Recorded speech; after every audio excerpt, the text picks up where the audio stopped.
আজকে আমরা parts of speech থেকে ভার্ব নিয়ে আলোচনা করব। এর আগের ভিডিওতে আমি পার্টস অফ স্পিচের নাউন এবং প্রোনাউন নিয়ে আলোচনা করেছি। আমার মনে হয় তোমরা সেই ভিডিওগুলো অবশ্যই দেখেছো। আর আজকে আমরা ভার্ব নিয়ে আলোচনা করব। তো ভার্ব হলো একটা বাক্যের মধ্যে যার দ্বারা কোনো কিছু কাজ করা বোঝায়, যার দ্বারা কোনো কিছু কাজ করা বোঝায়, সেটাই হলো ভার্ব। বাংলায় যাকে আমরা বলি ক্রিয়াপদ। তাহলে আমরা এর আগেও অনেকেই আমরা এটা জেনেছি বাংলায় ক্রিয়াপদ কাকে বলে। তো যেটাকে তোমরা ক্রিয়াপদ পড়েছো সেটাই কিন্তু ইংরেজিতে ভার্ব। তাহলে একটা বাক্যের মধ্যে যে পদের দ্বারা বা যে ওয়ার্ডের দ্বারা কোনো কাজ করা বোঝাবে, সেই কাজ করা বোঝাবে যে শব্দের দ্বারা, যে পদের দ্বারা, তাই হলো ভার্ব। সে স্কুলে যায়, যাওয়াটা হলো ভার্ব। তুমি আমাকে একটা কলম দিয়েছো, দিয়েছোটা ভার্ব। পাখি আকাশে ওড়ে, ওড়েটা ভার্ব। হ্যাঁ, এরকম নেওয়া, দেওয়া, হাসা, কাদা, ওঠা, নামা, পড়া, লেখা, এগুলো সবই হলো ভার্ব। এইবার এই ভার্বকে আমরা দুটো ভাগে ভাগ করি। দেখো, ভার্বকে প্রধানত আমরা দুটো ভাগে ভাগ করেছি। সেটা কি?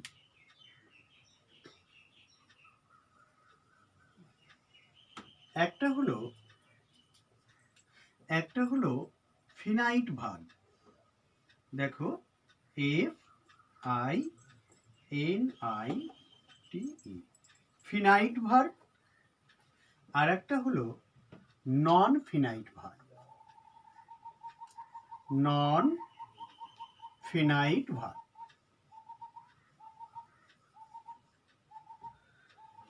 তাহলে ভার্বের প্রধানত দুটো ভাগ, একটা হলো ফিনাইট ভার্ব আর একটা হলো নন ফিনাইট ভার্ব। ফিনাইট ভার্ব হলো বাংলায় আমরা সেটাকে বলি সমাপিকা ক্রিয়া। হ্যাঁ, সমাপিকা ক্রিয়া। আর নন ফিনাইট ভার্ব হলো অসমাপিকা ক্রিয়া। তো ফিনাইট ভার্ব বা সমাপিকা ক্রিয়া কাকে বলে? তো সমাপিকা নামটা শুনেই কিছুটা আমরা ধারণা করতে পারি কি, যে একটা বাক্যের মধ্যে যে পদের দ্বারা কি হবে, ওই বাক্যের অর্থ সম্পূর্ণভাবে প্রকাশ পাবে। তাহলে একটা বাক্যের মধ্যে যে ভার্বটা রয়েছে, সেই ভার্ব বা ক্রিয়া যদি বাক্যের অর্থ সম্পূর্ণভাবে প্রকাশ করতে সক্ষম হয়, তাহলে সেই ভার্বকে আমরা বলবো ফিনাইট ভার্ব। তারা স্কুলে যায়। Suppose he goes to, he goes to school. এই যে হি গোস টু স্কুল, সে স্কুলে যায়। দেখো, এর মধ্যে ক্রিয়া কোনটা, ভার্ব কোনটা? গোস। এই যে গোস ভার্ব, যাওয়া ক্রিয়া, এ কি করছে?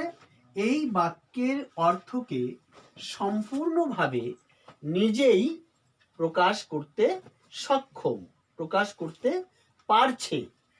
হি গোস টু স্কুল, সে স্কুলে যায়। তাহলে বাক্যের অর্থ প্রকাশের ক্ষেত্রে কোনো অসুবিধা হচ্ছে না। তাই আমরা এই গোস ভার্বটিকে আমরা বলবো ফিনাইট ভার্ব। বুঝতে পারলে? ঠিক এরকম ভাবে নন ফিনাইট ভার্বটা হবে এর ঠিক বিপরীত। সেক্ষেত্রে কি হবে? সেক্ষেত্রে তোমার বাক্যের অর্থ প্রকাশের ক্ষেত্রে এই ভার্ব সম্পূর্ণভাবে সক্ষম না। হ্যাঁ, সে সম্পূর্ণভাবে বাক্যের অর্থ প্রকাশ করতে পারে না। হ্যাঁ, অসমাপিকা ক্রিয়া। এই জন্য যেমন ধরো Ram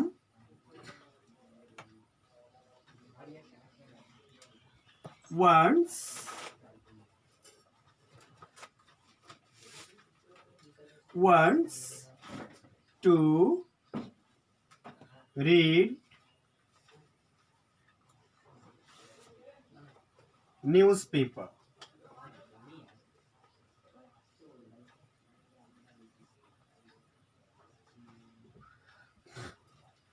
Ram wants to read news paper. Ram খবরের কাগজ পড়তে চায়। দেখো, এই যে টু রিড, পড়তে, টু রিড বাংলা এটাকে আমরা বলবো পড়তে। হ্যাঁ, তাহলে কি হলো, এই যে পড়তে, আর এর আগে কি ভার্ব রয়েছে, wants. Ram wants to read news paper. তাহলে এই যে যে টু রিড যে অংশটা, যে ভার্বটা, দেখো এ কিন্তু এই বাক্যের অর্থ প্রকাশ করতে পারে না, তাই না? এই বাক্যের অর্থ সম্পূর্ণভাবে প্রকাশ করার ক্ষেত্রে এ সক্ষম নয়। হ্যাঁ, বাক্যটার অর্থ অসম্পূর্ণ থেকে যাবে এই টু রিড যদি একা থাকে, তাই না? তাই আমরা এই যে টু রিড যে ভার্বটা, একে আমরা বলবো নন ফিনাইট ভার্ব বা অসমাপিকা ক্রিয়া। যেমন আরেকটি লিখি, হি ডাজ নট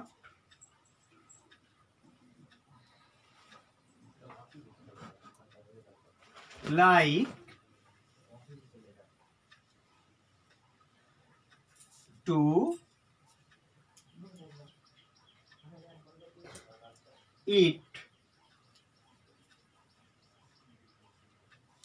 rice.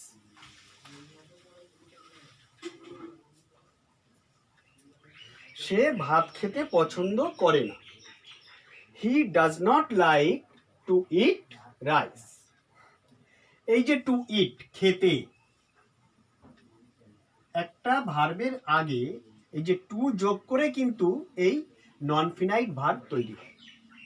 এই যে to read, to eat, to go, হ্যাঁ, টু রাইট, টু রিড, এই যে যেগুলো, হ্যাঁ, একটা দেখো একটা মূল ভার্বের সাথে সাথে বা মূল ভার্বের আগে একটা টু বসলো, টু বসে এই নন ফিনাইট ভার্ব তৈরি করলো। খেতে টু ইট, যেতে টু গো, হ্যাঁ, তারপরে পড়তে টু রিড, লিখতে টু রাইট। যেমন আমি যদি বলি সে বই পড়তে এরকম যদি দিই, তাহলে কি হলো, সে বই পড়তে কি, তাহলে এই যে তারপরে আরেকটা সম্পূর্ণ ভার্ব দিতে হবে, তারপরেও আরেকটা ভার্ব তোমাকে বসাতে হবে, ফিনাইট ভার্ব বসাতে হবে, তা না হলে কিন্তু এই বাক্যের অর্থ সম্পূর্ণ প্রকাশ পাবে না। তাহলে আমরা বাংলায় যে ভার্ব ক্রিয়াপদগুলো দেখি, সেক্ষেত্রে তে যোগ খাতে, তে যোগ করা থাকে। কিরকম, পড়তে, লিখতে, দিতে, শিখতে, হ্যাঁ, এই যে তে থাকে, আর এই তে থাকে বলে সেই তেটাই হলো to, to read, to eat, to write, to go, to come, এইগুলো হলো নন ফিনাইট ভার্ব। ক্লিয়ার? তাহলে আমরা নন ফিনাইট ভার্বটা শিখলাম। এটা হলো অসমাপিকা ক্রিয়া, যে ক্রিয়াপদ বাক্যের অর্থ সম্পূর্ণভাবে প্রকাশ করতে পারে না, হ্যাঁ, সে হলো নন ফিনাইট ভার্ব, অসমাপিকা ক্রিয়া। তাহলে আমরা সমাপিকা ক্রিয়া বা ফিনাইট ভার্ব আর অসমাপিকা ক্রিয়া বা নন ফিনাইট ভার্ব সেটা আমরা শিখে নিলাম।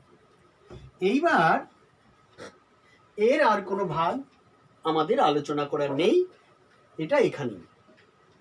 এইবার ফিনাইট ভার্বটা। ফিনাইট ভার্বের দুটো ভাগ আছে। দেখো, ফিনাইট ভার্বের দুটো ভাগ রয়েছে। কি কি? দেখো, একটা হলো মেইন ভার্ব বা প্রিন্সিপাল ভার্ব, প্রিন্সিপাল ভার্ব বা মেইন ভার্ব।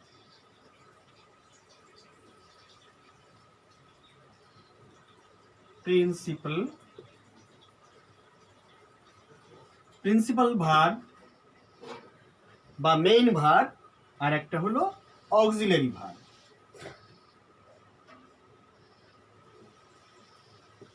অক্সিলিয়ারি, একটা হলো প্রিন্সিপাল ভার্ব আর একটা হলো অক্সিলারি ভার্ব। প্রিন্সিপাল ভার্ব হলো মেইন ভার্ব বা প্রধান ক্রিয়া। একটা বাক্যের মধ্যে যে মেইন ভার্বটা থাকে, প্রধান যে ক্রিয়াটা থাকে, তাকেই আমরা বলবো প্রিন্সিপাল ভার্ব। হ্যাঁ, আর অক্সিলারি ভার্ব, অক্সিলারি হলো সাহায্যকারী ক্রিয়া।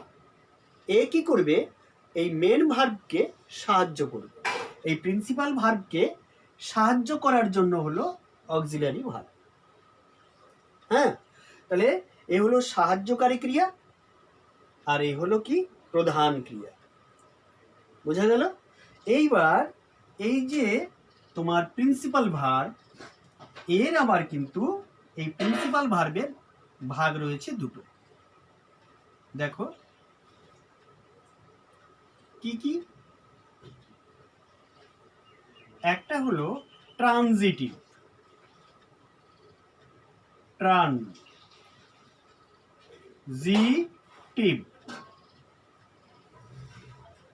ট্রানজিটিভ ভার্ব, আরেকটি হলো ইনট্রানজিটিভ ভার্ব।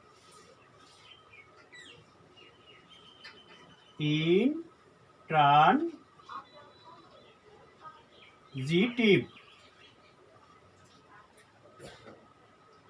একটা হলো ট্রানজিটিভ ভার্ব আর একটা হলো ইনট্রানজিটিভ ভার্ব। কোনো কিছু নেই, দেখো, খুব কঠিন মনে করার কিছুই নেই, একেবারে সহজ। ট্রানজিটিভ হলো সকর্মক ক্রিয়া।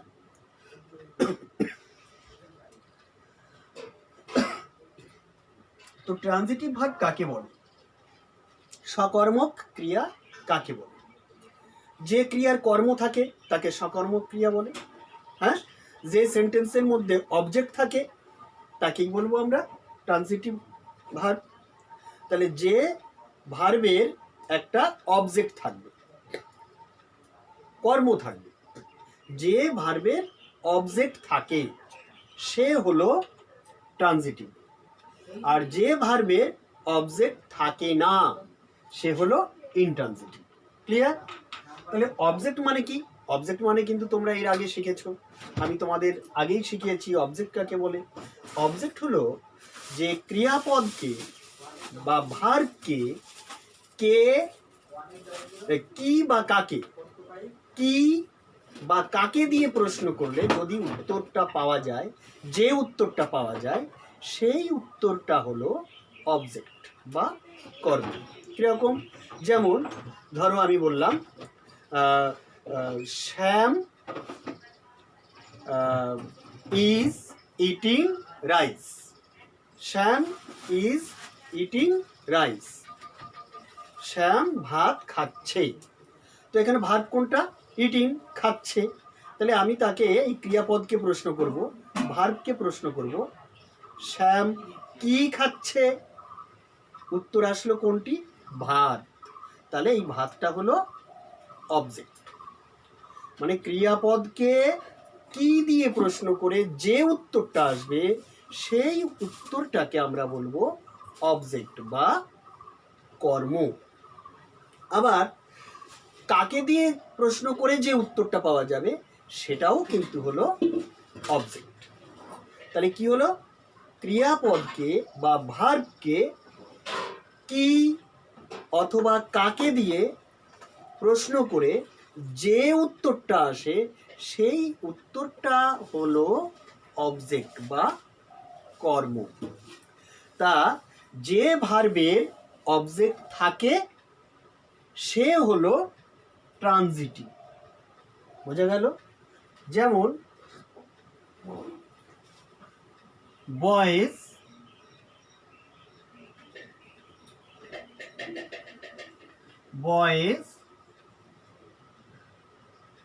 আর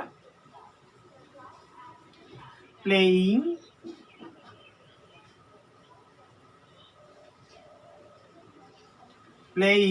ফুটবল।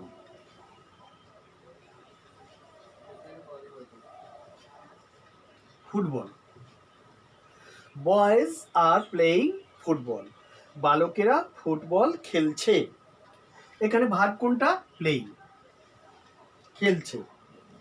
একে প্রশ্ন করলাম বালকেরা কি খেলছে, উত্তর আসলো কোনটি বলো তো? ফুটবল। তাহলে ফুটবল ইজ আ অবজেক্ট, এ হলো অবজেক্ট। তাহলে এই প্লেয়িং ভার্বের অবজেক্ট আছে, কর্ম আছে। তাহলে যেহেতু অবজেক্ট আছে এই জন্য এই প্লেয়িং ভার্বটা হলো একটি ট্রানজিটিভ ভার্ব। ট্রানজিটিভ ভার্ব বা সকর্মক ক্রিয়া। স মানে কি? সহিত। সকর্মক মানে কর্মের সাথে বর্তমান, কর্ম রয়েছে তার মধ্যে, অবজেক্ট রয়েছে তার মধ্যে, এই জন্যই এ ট্রানজিটিভ ভার্ব। ক্লিয়ার? আচ্ছা, এইবার দেখো ইনট্রানজিটিভের ক্ষেত্রে ঠিক তার বিপরীত। এরকম তোমরা অনেক উদাহরণ বানাতে পারবে। যেহেতু সময়ের একটা ব্যাপার থাকে তার জন্য আমি অনেকগুলো উদাহরণ দিলাম না, এক একটা উদাহরণ আমি খুব ভালো করে দেখাচ্ছি। তোমরা এরকম উদাহরণ নিজেরা ভাববে বা খাতায় লিখে আরো অভ্যাস করবে। বাট ইনট্রানজিটিভ বা অকর্মক ক্রিয়া, যেমন আমি বললাম বার্ডস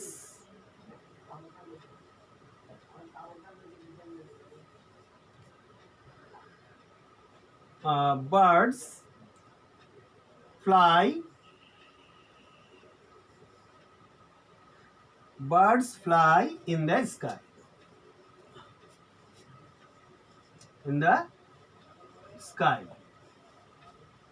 Follow the sentence.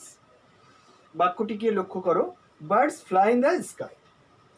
এখানে কি রয়েছে? পাখিরা আকাশে ওড়ে, তাই না? এক্ষেত্রে কি অবজেক্ট আছে? এই বাক্যটার মধ্যে কি অবজেক্ট আছে?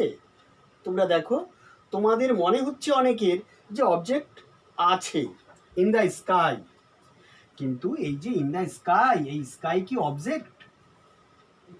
একটু ভেবে দেখো তো।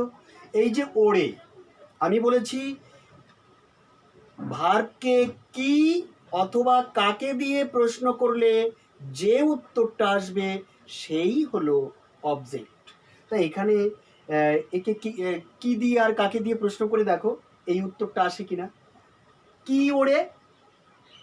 আকাশ, তা কি হবে উত্তর? আসে না। কাকে ওড়ে?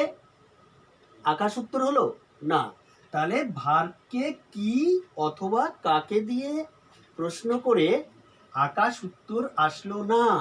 তাহলে the sky is not object, A object না। তুমি কিন্তু এটাকে অবজেক্ট ধরতে পারবে না। স্কাই ইজ এ নাউন, এটা হলো একটা নাউন। তাহলে birds fly in the sky. তাহলে আমরা এই যে ফ্লাই যে ভার্বটা আমরা এখানে পেলাম, এ কিন্তু ইনট্রানজিটিভ, অকর্মক, এর কোনো অবজেক্ট নেই। এই জন্য এই ভার্বটি হলো ইনট্রানজিটিভ ভার্ব। তাহলে সেন্টেন্সকে দেখে তোমাকে বুঝে নিতে হবে তার মধ্যে যে ভার্বটা রয়েছে সেই ভার্বটা ট্রানজিটিভ না ইনট্রানজিটিভ। বোঝা একেবারেই সহজ। যদি ওই ভার্বের অবজেক্ট থাকে তাহলে ট্রানজিটিভ, যদি অবজেক্ট না থাকে তাহলে ওটা ইনট্রানজিটিভ ভার্ব। নেক্সট,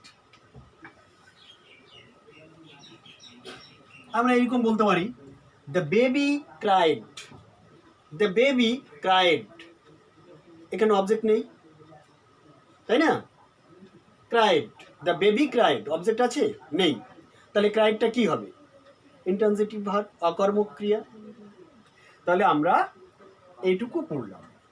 এই পর্যন্ত ভার্বকে বা ক্রিয়াপদকে দুটো ভাগে, প্রধান দুটো ভাগে ভাগ করেছি, একটা ফিনাইট, একটা নন ফিনাইট। ফিনাইট ভার্বকে আমরা দুটো ভাগে ভাগ করেছি, প্রিন্সিপাল ভার্ব বা মেইন ভার্ব এবং অক্সিলিয়ারি ভার্ব। প্রিন্সিপাল ভার্বের দুটো ভাগ দেখো, ট্রানজিটিভ, ইনট্রানজিটিভ। হলো, এটা হলো অবজেক্ট থাকলে তাকে ট্রানজিটিভ, অবজেক্ট না থাকলে তাকে ইনট্রানজিটিভ। এইবার বাকি থাকলো কে? অক্সিলারি। এই অক্সিলারি ভার্বটা, এই অক্সিলারিকে আমরা দুটো ভাগে ভাগ করি। দেখো, এই অক্সিলারিকে আমরা দুটো ভাগে ভাগ করি। একটা হলো modal auxiliary,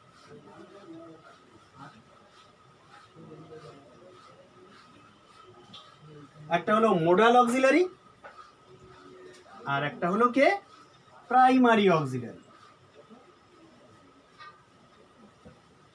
primary, P R I,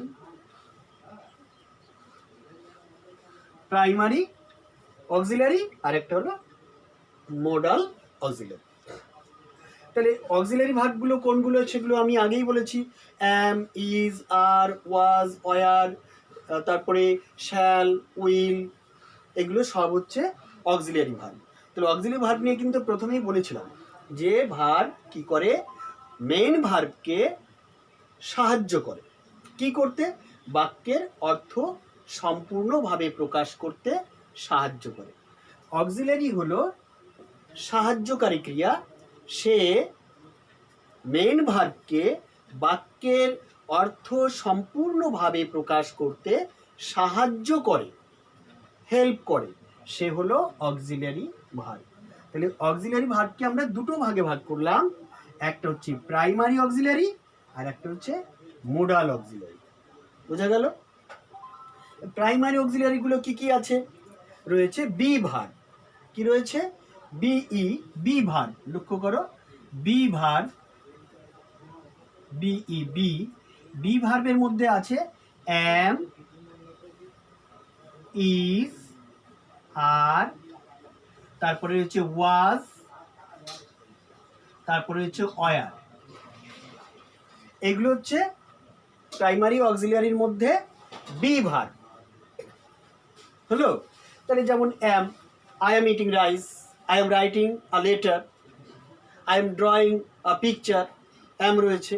অ্যামটা তাহলে একটা primary auxiliary verb. Is, he is drawing a picture. বোঝা গেল? এরকম আমরা এইটাকে একটু মুছে দিয়ে উপরে পরিষ্কারভাবে লিখি। এই অক্সিলারিটাকে আমরা আলাদা করে একটু পরিষ্কারভাবে লিখে নিচ্ছি। হ্যাঁ, যেহেতু বোর্ডটা ছোট দেখতেই পাচ্ছ, এখানে একটু অসুবিধা হচ্ছে, আমরা অক্সিলারিটাকে একটু পরিষ্কার করে নিচ্ছি। এখানে এই যে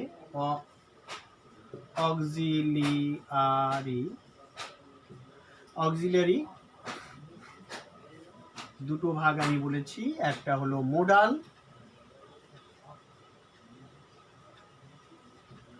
অক্সিলারি আর একটা হলো primary.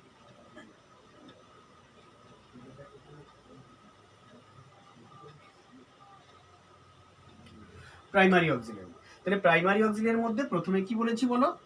B, be verb. B ভার্বের মধ্যে কি রয়েছে? অ্যাম, ইজ, আর, ওয়াজ, ওয়ার, এগুলো সব হচ্ছে বি ভার্ব, প্রাইমারি অক্সিলারি। এরকম ভাবে যেমন আমি একটা উদাহরণ যে কোনো আরেকটা ধরি, ইজ দিয়ে বললাম are, they are playing,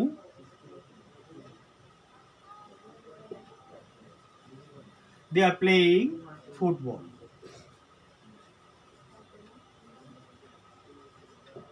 they are playing football. তো এই যে আর এ হলো কে একটা প্রাইমারি অক্সিলারি। হ্যাঁ, তাহলে এইটা হচ্ছে মেন ভার্ব। এই ভার্বকে এই আর কে করলো, কি করলো, সাহায্য করছে, একে সাহায্য করছে, একে এই মেন ভার্বকে আর কি করছে, সাহায্য করছে। কি করতে সাহায্য করছে? এই বাক্যটার অর্থকে সম্পূর্ণভাবে প্রকাশ করতে সাহায্য করছে। দে আর প্লেয়িং ফুটবল, তাহলে এটা হেল্প করছে একে, মেন ভার্বকে। এই জন্য এ হলো অক্সিলারি ভার্ব, এবং সে কি অক্সিলারি? এ হলো প্রাইমারি অক্সিলারি ভার্ব। এরকম ভাবে was, he was eating an apple, was. তারপরে ওয়ার, তাই না? They were fishing in the river, এরকম। তাহলে এই গেল বি ভার্ব, বি অক্সিলারি, তাই না? এরপরে হ্যাভ রয়েছে, হ্যাভ ভার্ব। হ্যাভের মধ্যে হ্যাজ আছে, হ্যাভ আছে, আর হলো had, had, has, have, had, এই তিনটে এগুলো হ্যাভ প্রাইমারি অক্সিলারির মধ্যে। আর একটা রয়েছে কে, বি ভার্ব গেল, হ্যাভ গুলো, আর একটা হলো ডু। ডু দিয়ে আমরা অনেক করি, do, did, does. Do you know English? তুমি কি ইংরেজি জানো? ডু ইউ নো, তুমি কি জানো? Do you know English? তাহলে ডু, এই ডুটা হলো primary auxiliary. Did, did, did they know English? Did they know English? Clear? এরকম did. Does, does he know English?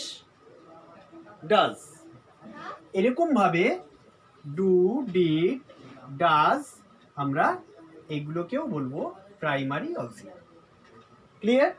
এইবার তোমার মোডাল অক্সিলারি। মোডাল অক্সিলারির মধ্যে কি রয়েছে দেখো, shall, should, should, will, would,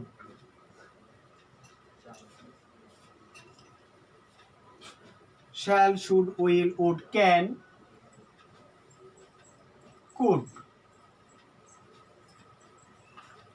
হ্যাঁ, মে,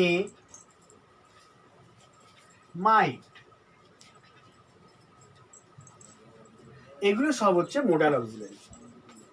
হ্যাঁ, shall, should, will, would, can, could, may, might, এগুলো সবই হলো মোডাল অক্সিলারি। এবার কখন, কোথায়, কিভাবে এগুলো ব্যবহার করা হবে, এর জন্য আমরা একটা আলাদা ক্লাস নেব। সেই ক্লাসে মোডাল অক্সিলারি নিয়ে আমরা আলোচনা করে নেব। ক্লিয়ার? তাহলে আমরা আজকে ভার্ব নিয়ে আলোচনা করলাম। হ্যাঁ, একেবারে শুধুমাত্র সংক্ষিপ্ত আকারে লাস্ট একটা সামারি আমি দিচ্ছি, দেখো। মেন হলো ভার্ব, ভার্বকে প্রধান দুটো ভাগে ভাগ করলাম, ফিনাইট, নন ফিনাইট।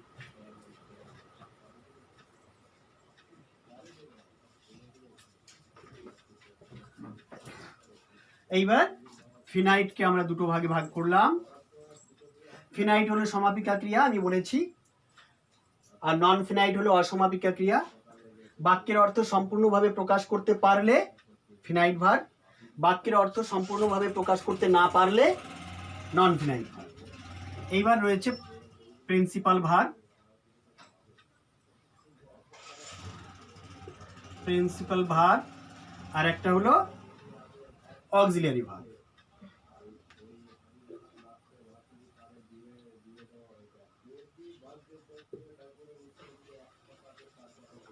Auxiliary verb. ক্লিয়ার? এইবার প্রিন্সিপাল ভার্ব বা প্রধান ক্রিয়া, বাক্যের মধ্যে যে মুখ্য যে ক্রিয়াটা থাকে, প্রধান যে ক্রিয়া থাকে সেই হলো প্রিন্সিপাল ভার্ব। আর অক্সিলারি হলো সাহায্যকারী ক্রিয়া। সে কি করে? মেন ভার্বকে সাহায্য করে বাক্যের অর্থ প্রকাশের ক্ষেত্রে। প্রিন্সিপাল ভার্বের দুটো ভাগ, একটা হলো ট্রানজিটিভ, ট্রানজিটিভ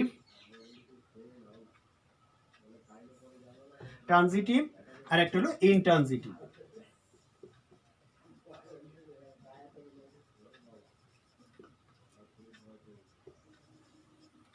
ইনট্রানজিটিভ একটা ট্রানজিটিভ, যে ভার্বের অবজেক্ট থাকবে সে হলো ট্রানজিটিভ। ইনট্রানজিটিভ, যে ভার্বের অবজেক্ট থাকবে না, ইনট্রানজিটিভ।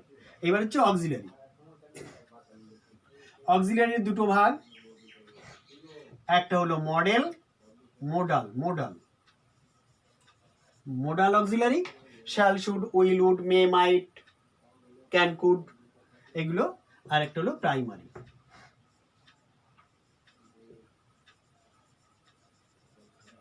Primary auxiliary. প্রাইমারি অক্সিলারির মধ্যে be verb, was, were, am, is, are এগুলো। তারপরে রয়েছে বি ভার্বের পরে আমরা হ্যাভ, হ্যাজ, হ্যাড এগুলো। তারপরে বলেছি তোমার হ্যাভ, হ্যাজ, হ্যাড বলেছি। বি ভার্ব বলে ডু, ডিড, ডাজ এগুলো। ক্লিয়ার? এগুলো সব হচ্ছে প্রাইমারি অক্সিলারি। একেবারে ছকে বাঁধা সুন্দর সহজ পড়া ভার্ব। তোমরা খুব ভালো করে মন দিয়ে এটা দেখে নাও বারবার করে ভিডিওটি। আমি আশা করি ভার্ব সম্পর্কে তোমাদের কোনো সমস্যা আর থাকবে না। আর এরপরেও যদি কোনো অংশ কোথাও বুঝতে অসুবিধা হয় তাহলে অবশ্যই তোমরা কি করবে? আমাকে লিখে জানাবে। কেমন? এর পরবর্তীতে পার্টস অফ স্পিচের পরবর্তী অংশগুলো, পরবর্তী যে বিষয়গুলো রয়েছে একে একে আমি আলোচনা করতে থাকবো।